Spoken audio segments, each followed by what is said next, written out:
Welcome to the Slop Temple. We pray this video helps. You'll start by preparing hardware.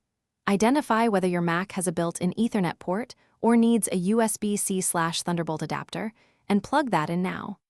Once the adapter is attached, connect the Cat5e or Cat6 cable to your router or switch, and then to the adapter. This prevents link negotiation issues. Make sure to disable Wi-Fi in Control Center so you see the wired connection appear immediately, and watch the Ethernet light on the router to confirm link. This proves physical connectivity. Now configure how your Mac gets an address. Open System Settings and select Network, then choose Ethernet. If your network uses DHCP, leave Configure IP4 set to DHCP so the router assigns an IP automatically. Once done, confirm you have an IP in the 10x or 192.168x range. If you require a static address, switch to manual and enter the IP subnet mask and router/gateway.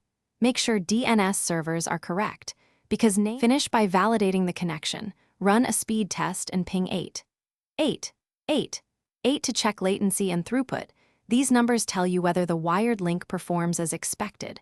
Once satisfied, open Network Settings, hit Advanced, and move Ethernet to the top of service order so your Mac prefers wired over wireless. If things go wrong, try the simplest fix first. Swap the cable or adapter, reboot your Mac, and test a different router port. One common cause is a bad cable or an inactive switch port. Thanks for watching. Consider subscribing if we helped you.